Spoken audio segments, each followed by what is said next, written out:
There is a silent, brutal caste system operating just beneath the polished surface of the United States. We do not like to acknowledge it, because admitting its existence completely shatters the fundamental American myth of a pure, classless meritocracy. We are taught from a very young age that if you work hard enough, if you possess a brilliant mind and an unyielding drive, you can cross any boundary and sit at any table. But the ancient, ivy-covered estates of the American East Coast operate on a completely different frequency. In places like the Main Line, an obscenely wealthy string of historical suburbs located just outside of Philadelphia, Pennsylvania, a man is not measured by his intellect or his character. He is measured by his pedigree, his liquid assets, and his ability to insulate the family portfolio from the chaotic, filthy reality of the working class. Elias learned this lesson in the most agonizing, psychologically devastating way possible. He was a man who believed his brilliant mind was a passport into the upper echelons of American society, only to discover that to the people who control the gates, a poor man is never a partner.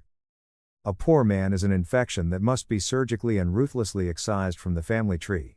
Elias was not born into wealth. He grew up in the gritty, blue-collar neighborhoods of South Philadelphia, the son of a mechanic and a public school teacher. He possessed the kind of raw, aggressive intelligence that cannot be bought with trust funds. He coded his way out of his neighborhood, securing a full academic scholarship to an elite university, and plunged headfirst into the hyper-competitive world of tech startups. He was the quintessential rugged American underdog. And that is exactly what attracted Victoria to him. Victoria was the heir to a massive commercial real estate fortune built by her father, Richard. She had grown up entirely within the suffocating, manicured bubble of country clubs, private equestrian schools, and elite social galas. To a woman raised in a world where every single interaction is calculated and sterile, Elias was a fascinating, exotic project. He possessed a raw, hungry ambition that the soft, wealthy men in her social circle completely lacked. She did not fall in love with a human being. She fell in love with a narrative.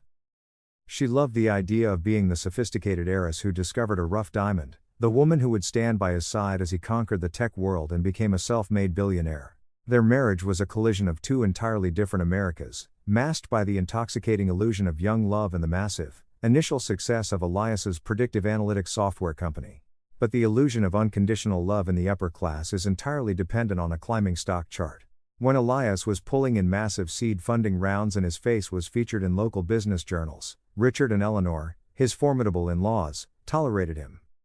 They paraded him around their sprawling, stone-built estate in Bryn Mawr, introducing him to their wealthy associates as a tech prodigy, essentially claiming ownership of his brilliant mind. They viewed his success as a validation of their daughter's unconventional choice. But the American financial landscape is a vicious, unregulated ocean filled with apex predators who specialize in consuming naive innovators.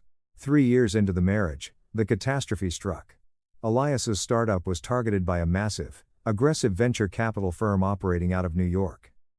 Through a series of highly complex, incredibly predatory equity dilution maneuvers, the firm orchestrated a hostile takeover of Elias's company. They exploited a lethal loophole in his initial corporate charter, forced him out of his own boardroom, and left him holding the bag for millions of dollars in unsecured corporate debt that he had personally guaranteed. The evaporation of wealth in the tech sector happens with the terrifying speed of a guillotine. In the span of 90 days, Elias went from a multi-million-dollar paper valuation to absolute, crushing personal bankruptcy. The luxury downtown Philadelphia penthouse he shared with Victoria was seized by the bank. His accounts were frozen. His corporate identity was entirely annihilated. The rugged, brilliant innovator was suddenly reduced to a terrified man drowning in federal litigation and aggressive creditor harassment. It is in this exact moment, the moment of total freefall, that the psychological architecture of a marriage is truly tested. A healthy partnership acts as a parachute, but Victoria was not programmed to be a parachute. She was programmed by her parents to be a financial asset manager.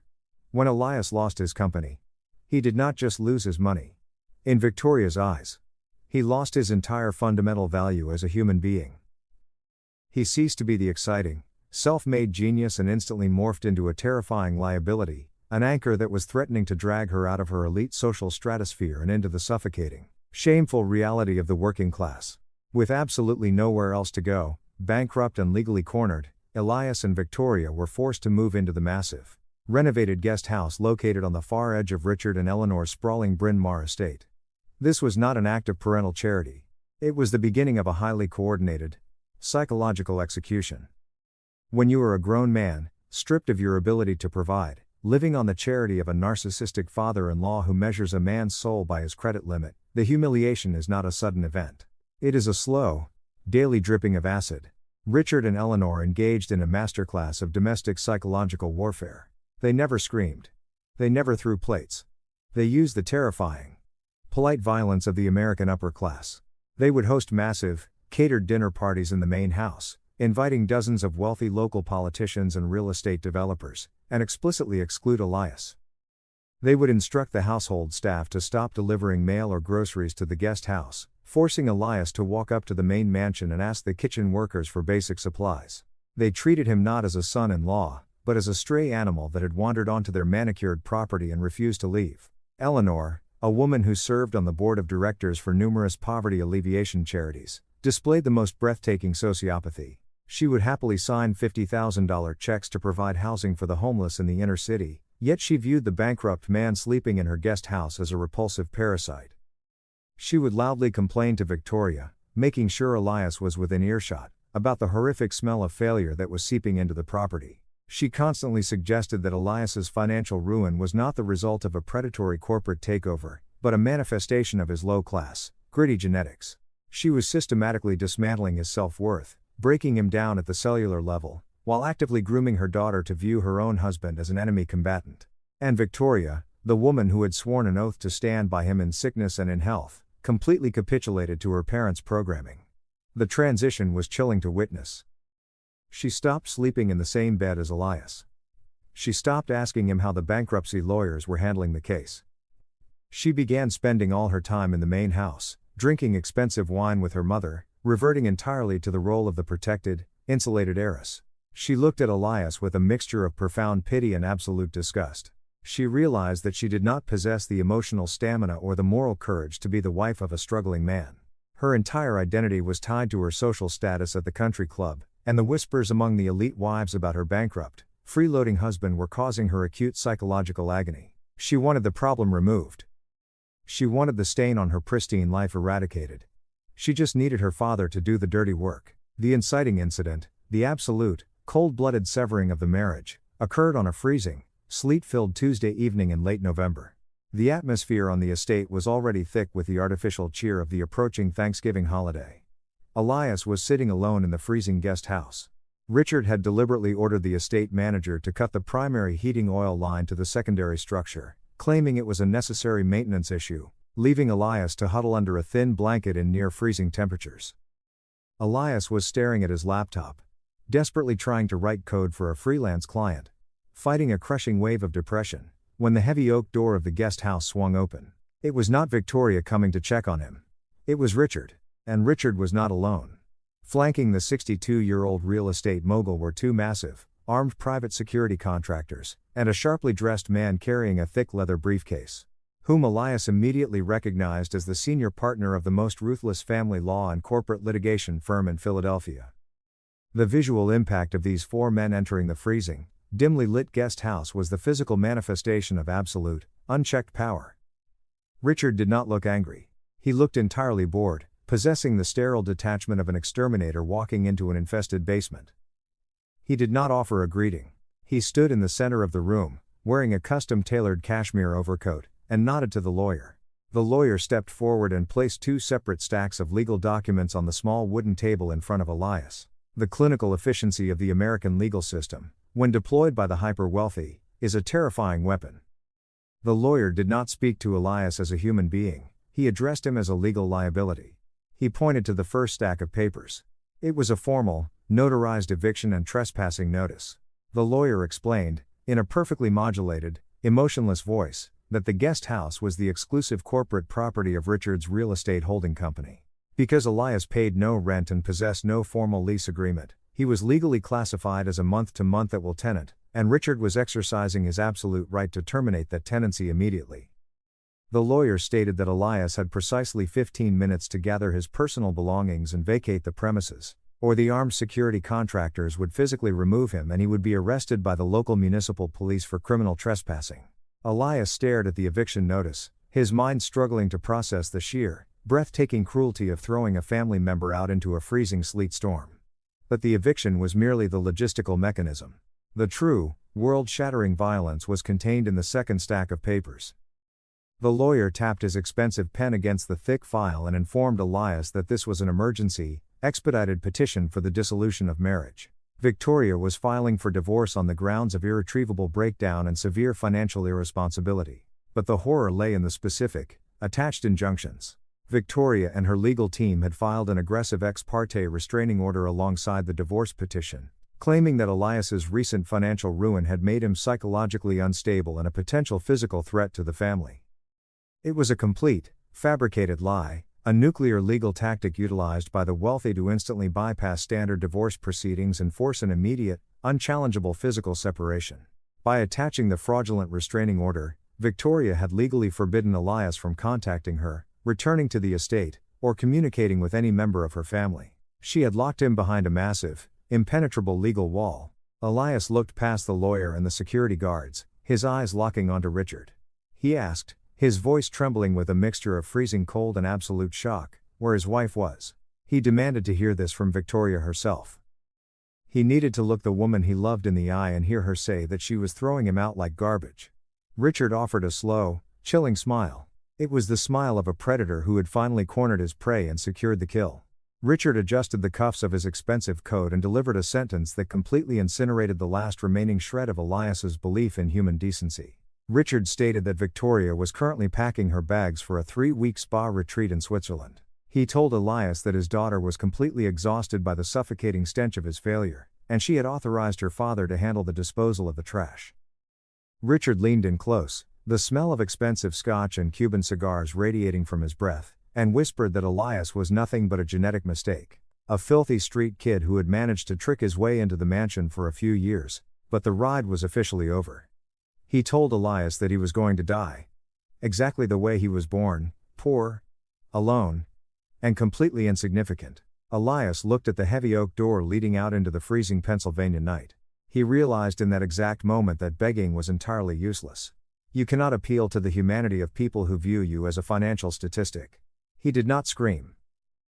He did not throw a punch, knowing that the armed security guards were just waiting for an excuse to brutalize him and validate the fraudulent restraining order. The absolute trauma of the betrayal shut down his emotional nervous system, replacing his heartbreak with an icy, terrifying mechanical calm. He stood up, grabbed his laptop bag, and picked up a single, thin winter jacket. He did not sign the divorce papers. He walked past the high-priced lawyer, past the armed guards, and past the sociopathic father-in-law. He stepped out into the blinding, freezing sleet. The heavy iron gates of the Bryn Mawr estate slowly closed behind him with a deafening, metallic clang, locking him out of the American elite. Elias stood on the dark, freezing shoulder of the suburban road, possessing absolutely no money, no home, no company, and no family. He had been completely, legally, and psychologically annihilated by the people who had sworn to love him. But as the freezing rain soaked through his thin jacket, shivering uncontrollably in the dark, the man who had been broken down to his absolute atomic core did not die. The illusion of his marriage died. The belief in the inherent goodness of the wealthy died.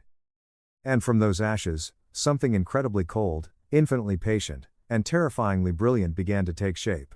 The American aristocracy had just thrown a genius into the gutter, completely unaware that a genius with absolutely nothing left to lose is the most dangerous force on the planet.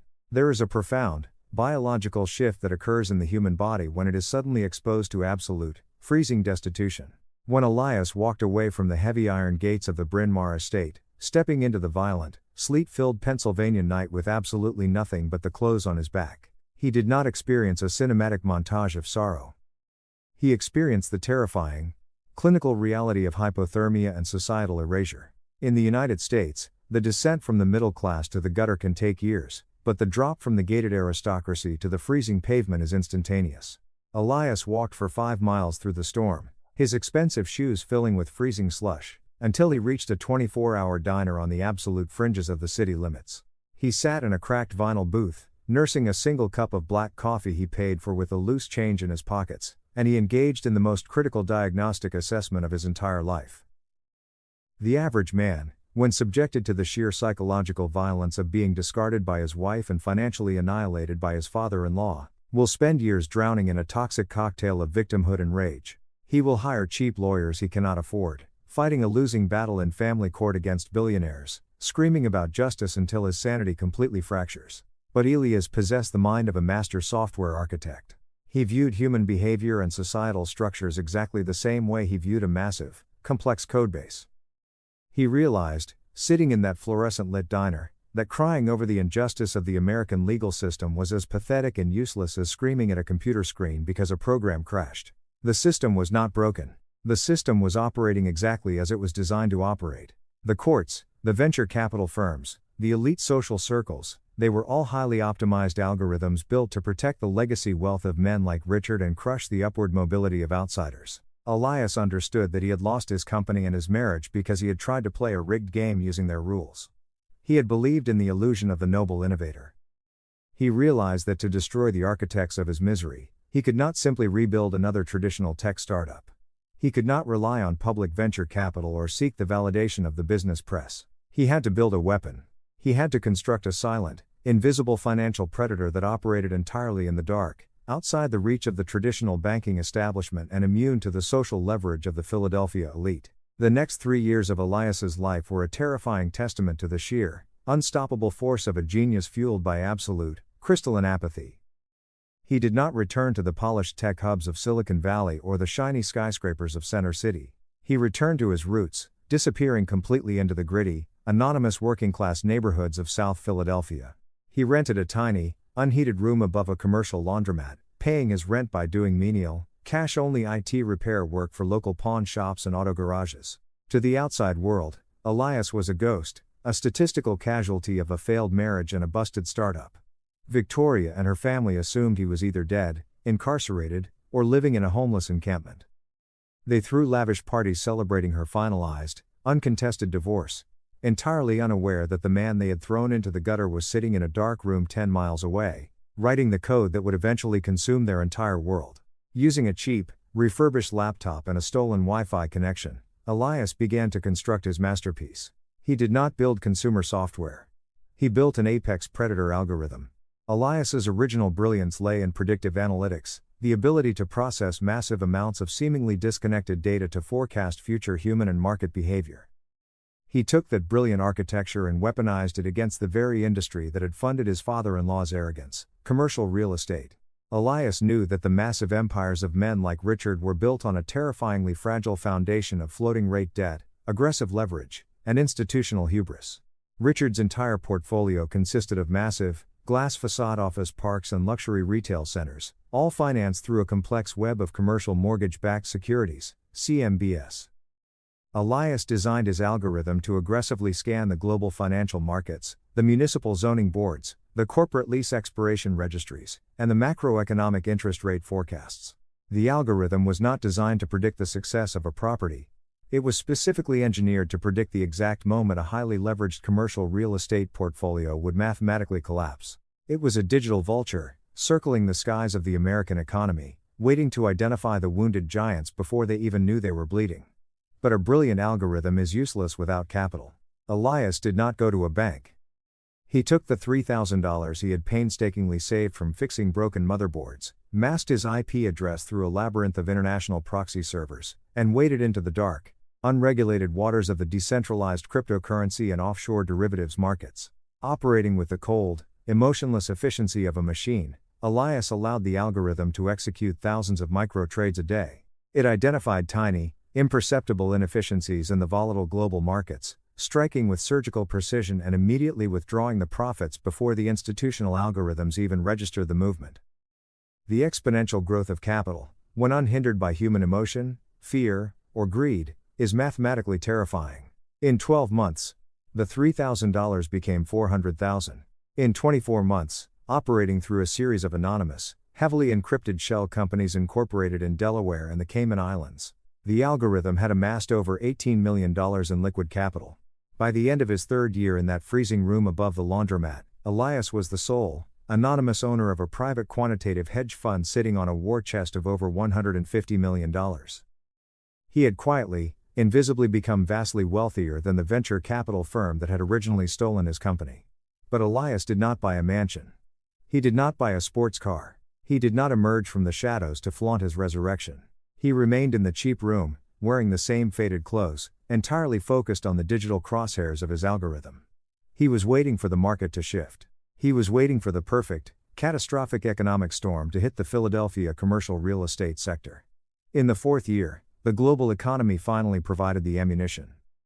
A sudden, aggressive series of interest rate hikes by the Federal Reserve, combined with a massive, post-pandemic shift toward remote work, sent a devastating shockwave through the commercial real estate market.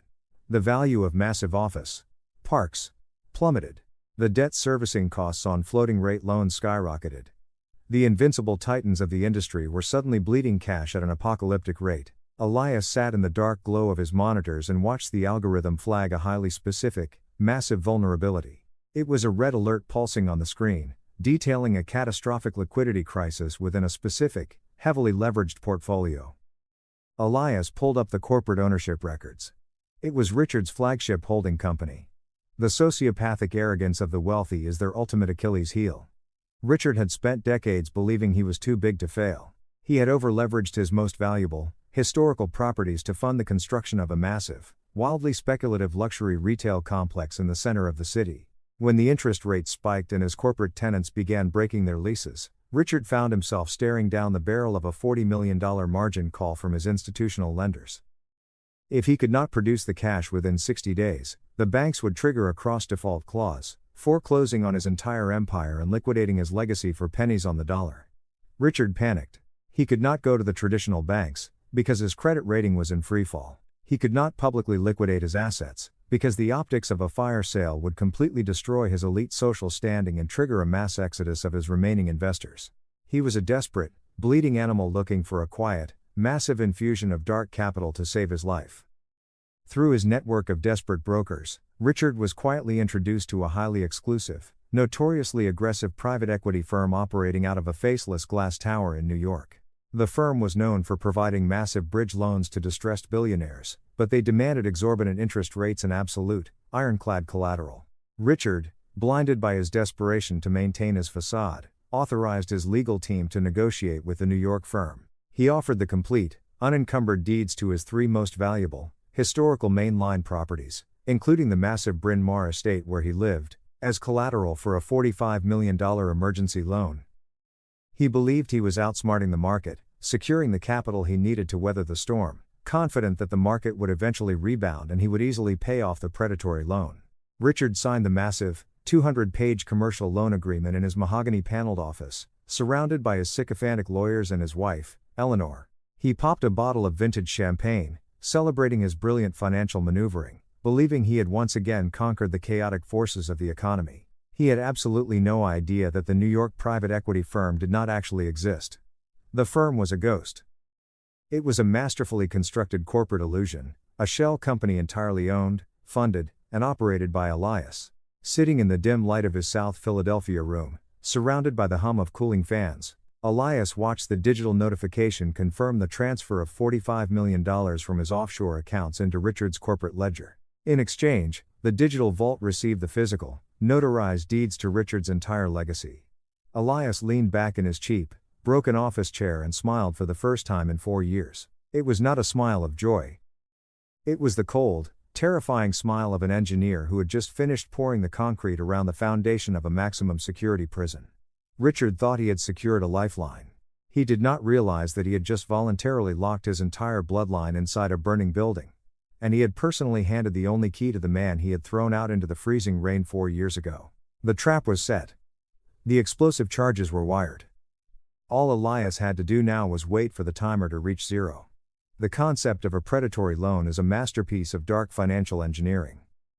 It is not designed to help the borrower survive. It is a parasitic mechanism explicitly mathematically calibrated to bleed the host dry and then consume the carcass. When Richard secured the $45 million bridge loan from Elias's phantom New York private equity firm, he believed he had purchased breathing room.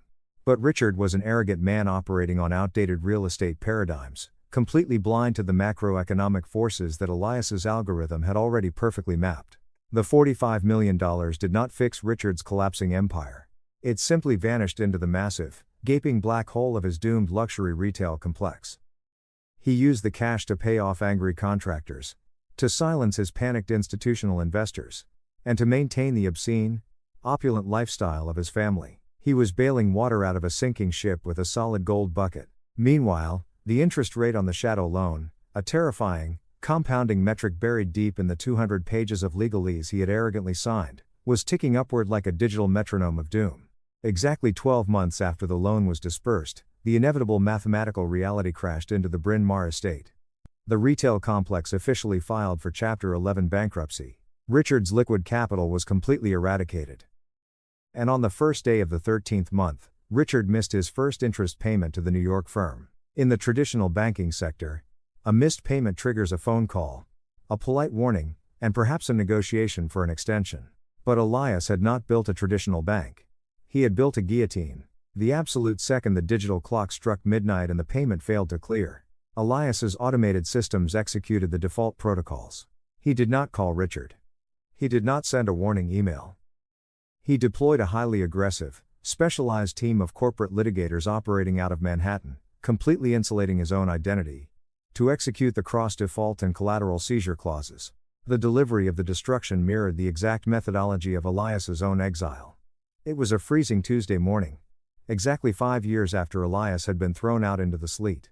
Richard, Eleanor, and Victoria were sitting in the massive, sunlit breakfast room of the Bryn Mawr estate, drinking imported coffee and desperately trying to formulate a plan to hide their bankruptcy from the local country club, when a fleet of black SUVs pulled up the long, manicured driveway. 4 process servers, accompanied by armed private security contractors, bypassed the estate's security gates, utilizing the legal access mandates buried in the loan documents. They walked directly into the breakfast room and dropped a massive stack of federal foreclosure notices onto the antique mahogany table. The lead attorney, a ruthless corporate executioner hired by Elias's shell company, did not offer sympathy. He informed Richard, in a voice entirely devoid of human emotion, that the New York private equity firm was officially calling the note. Because the $45 million principal had been secured by the unencumbered deeds to the Bryn Mawr estate and Richard's 2 remaining historical properties, the firm was executing an immediate, non-judicial foreclosure. The attorney looked at the pale, hyperventilating faces of the American aristocracy and delivered the killing blow. He stated that the properties were now officially the legal assets of the private equity firm. Richard, Eleanor, and Victoria were legally classified as hostile squatters.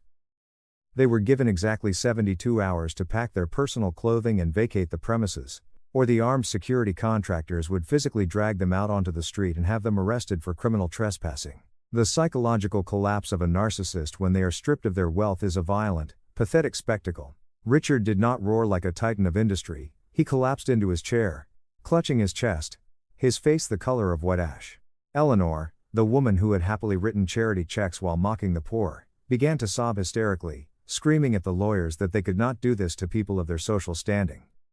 Victoria, the pragmatic heiress who had discarded her husband the moment his stock dropped, stared at the foreclosure notices in absolute, paralyzing terror. She realized instantly that without the estate, without the trust funds, she was nothing. She had no marketable skills, no independent wealth, and no identity outside of her zip code. The entire family was staring directly into the abyss of the working class they had despised their entire lives. Desperation breeds complete humiliation. Over the next 48 hours, Richard utilized every remaining favor, every political connection, and every ounce of his shattered dignity to try and halt the eviction. He called the New York firm dozens of times, leaving frantic, weeping voicemails, begging for a restructuring, offering to surrender his remaining corporate shares, completely humiliating himself before the phantom executives. Elias sat in his dark room in South Philadelphia, listening to the recorded audio files of his former father-in-law weeping into the phone. It was a symphony of absolute destruction. But Elias was not finished. Foreclosure was merely the legal transfer of property. Elias wanted a psychological execution. Through his proxy attorneys, Elias finally responded to Richard's desperate pleas. The lawyers informed Richard that the anonymous chief executive officer of the private equity firm had agreed to a final, in-person meeting to discuss a potential, highly conditional restructuring of the debt that might allow the family to remain on the estate. However, the CEO refused to meet in a sterile New York boardroom. He demanded that the meeting take place on his newly acquired property. He demanded that Richard, Eleanor, and Victoria wait for him in the grand formal dining room of the Bryn Mawr mansion at precisely 8 o'clock on the final evening before their scheduled eviction. The family treated this meeting like a frantic, desperate audition for their own survival. When the evening arrived, they dressed in their absolute finest, most expensive clothing, a pathetic attempt to project the illusion of power and aristocratic dignity to the billionaire savior who held their lives in his hands. Richard wore a custom tuxedo. Eleanor wore her most expensive diamonds. Victoria, operating on the sociopathic conditioning of her upbringing, wore a stunning, highly provocative evening gown, fully prepared to utilize her physical beauty to manipulate or seduce the mysterious Wall Street titan if necessary. They stood in the grand dining room, beneath the massive crystal chandelier, the long mahogany table polished to a mirror shine, waiting in suffocating, terrified silence. At exactly 8 o'clock, the heavy oak doors of the mansion echoed with a loud, definitive knock. Richard's hands were shaking so violently he could barely open the door. He expected to see an aging, ruthless Wall Street billionaire flanked by an army of lawyers. The massive doors swung open. Standing on the threshold was not a gray-haired hedge fund manager. Standing there, illuminated by the cold, ambient light of the estate's security system, was a man wearing a perfectly tailored, razor-sharp charcoal bespoke suit. The suit was flawless, whispering of immense, untouchable wealth. But the face was the ghost of a man they had murdered 5 years ago. It was Elias. He did not look like the terrified, freezing bankrupt kid they had thrown into the sleet. The raw, hungry ambition had been completely burned out of him, replaced by the cold, dead, impenetrable stare of an apex predator. He possessed the terrifying, absolute stillness of a man who owned the earth beneath his feet.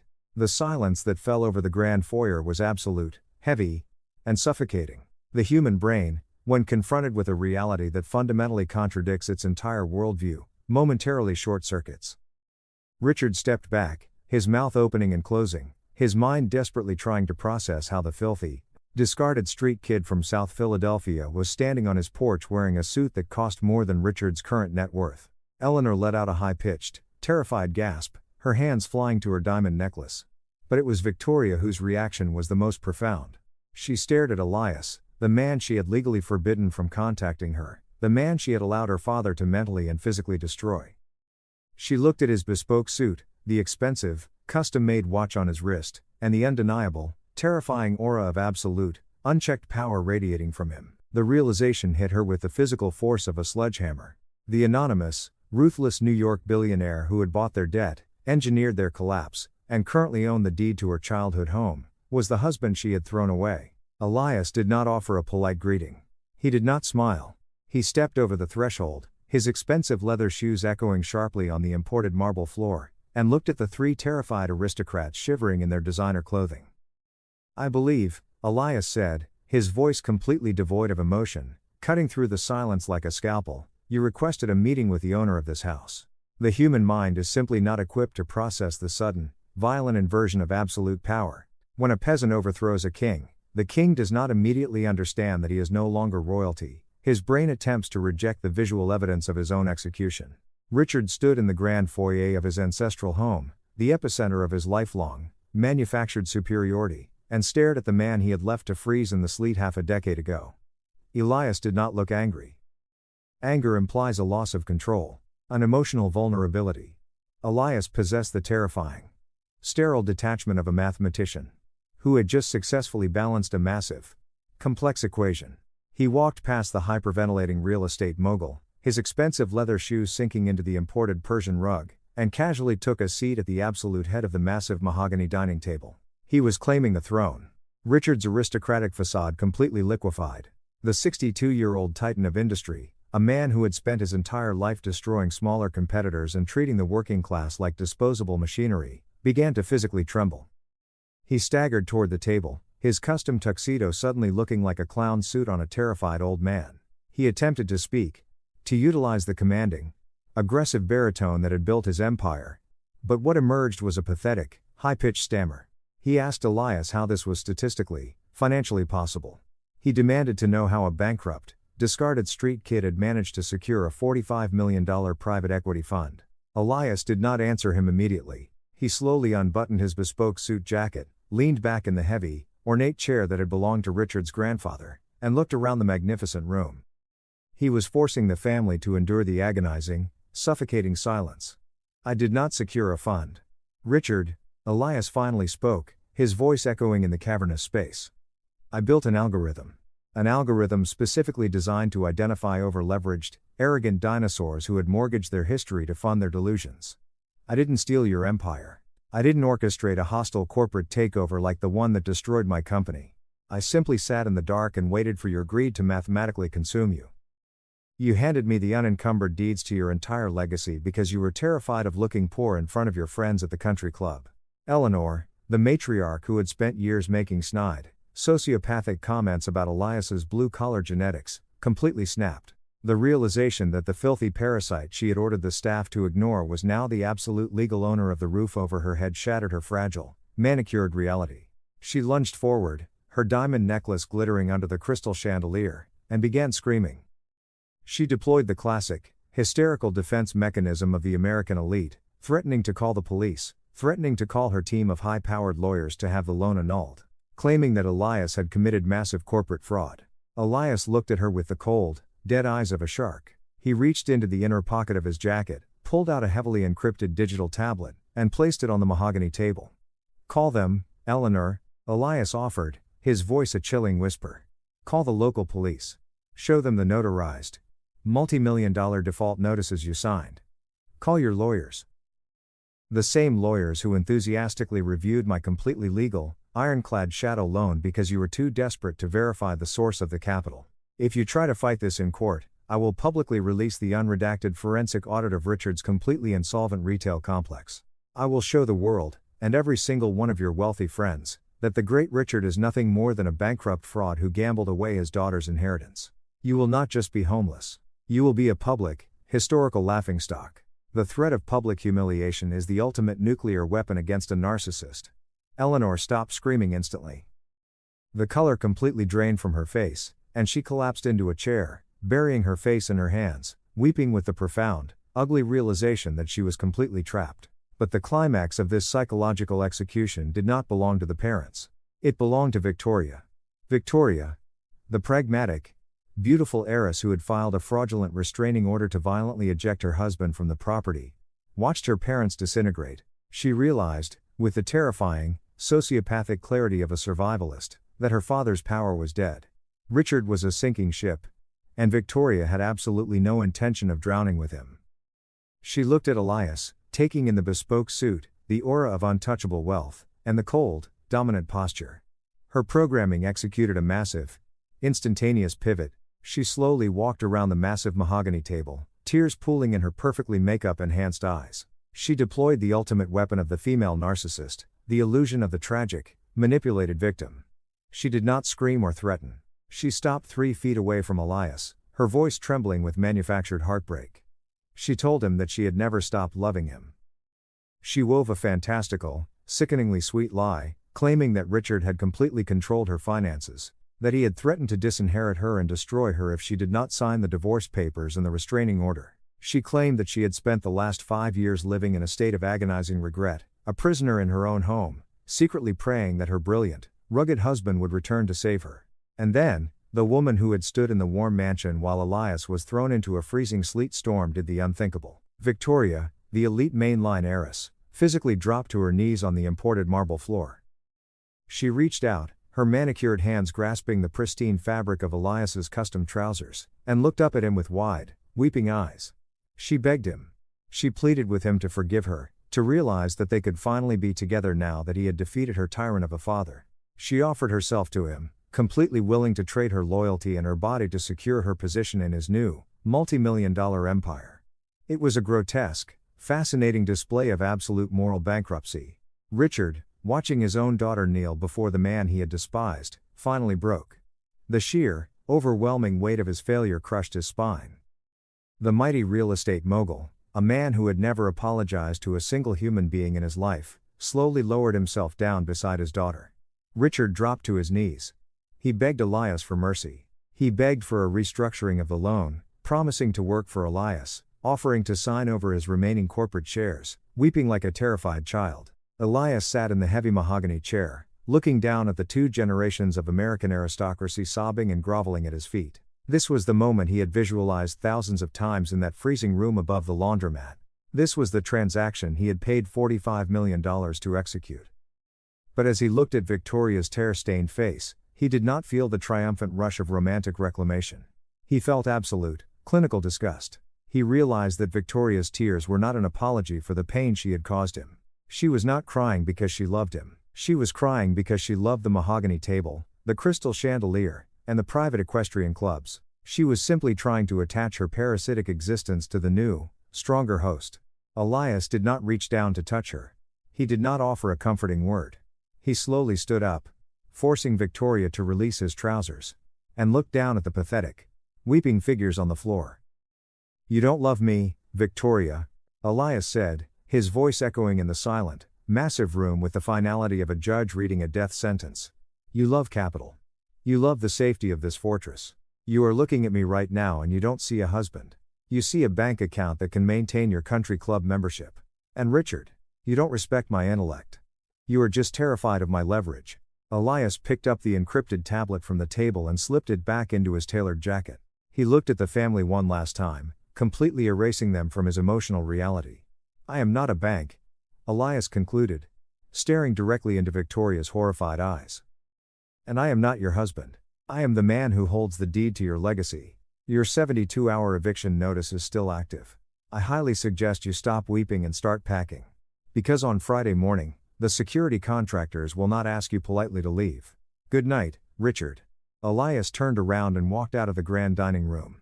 He walked across the massive foyer, pulled open the heavy oak doors, and stepped out into the crisp, clear Pennsylvania night. He walked away from the mansion, the sound of Eleanor's hysterical screaming and Richard's broken sobbing echoing behind him. He did not look back.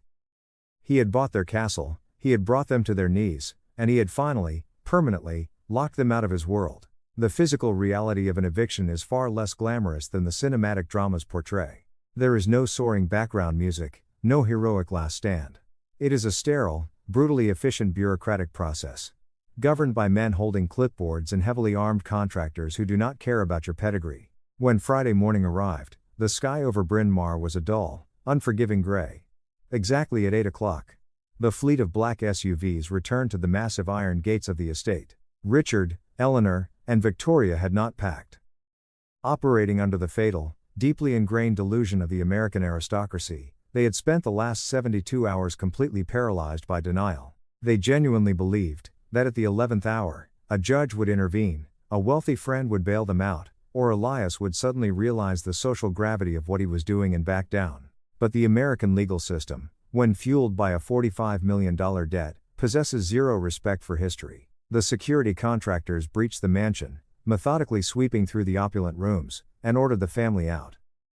When Eleanor refused to leave the grand staircase, screaming that she was a founding member of the Historical Society, two massive contractors simply grabbed her by the arms, lifted her off the marble, and physically carried her out the front door, depositing her onto the freezing driveway like a discarded piece of furniture.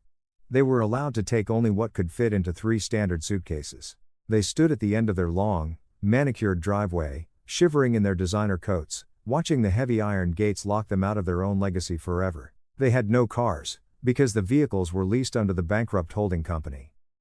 They had to call a cheap rideshare service to pick them up from the curb of the estate they used to rule. The descent into the working class is a suffocating, terrifying experience for people who have never had to calculate the cost of a gallon of milk.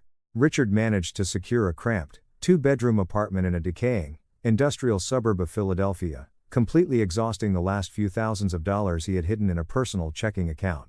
The psychological collapse of the patriarch was total. The man who used to command boardrooms and intimidate politicians was reduced to a hollow, shuffling ghost. He could not secure a job, because his reputation in the commercial real estate sector was completely toxic, and he possessed absolutely no practical skills to operate in the blue-collar economy. He spent his days sitting in a cheap vinyl chair, staring at the peeling wallpaper, entirely consumed by the memory of the empire he had arrogantly gambled away. Eleanor's deterioration was even more pathetic. She attempted to maintain her social standing, frantically calling her wealthy friends from the country club, begging for loans or invitations to charity galas. But the elite social circle is a shark tank. The moment the other wealthy family smelled the blood of bankruptcy, they completely severed ties. Eleanor was blacklisted. Her phone calls went straight to voicemail. She was excommunicated from the very society she had used to mock Elias, forcing her to confront the terrifying reality that her entire worth was tethered to her husband's bank account, which was now empty. But the most poetic, agonizing justice was reserved for Victoria. The heiress who had filed a fraudulent restraining order against a bankrupt man suddenly found herself entirely bankrupt, possessing no degree, no work history, and no marketable skills beyond her physical appearance. She attempted to pivot, desperately trying to seduce older, wealthy men in the city's high-end bars, trying to find a new host to attach herself to. But the story of her family's catastrophic, humiliating collapse was the primary gossip of the Philadelphia elite.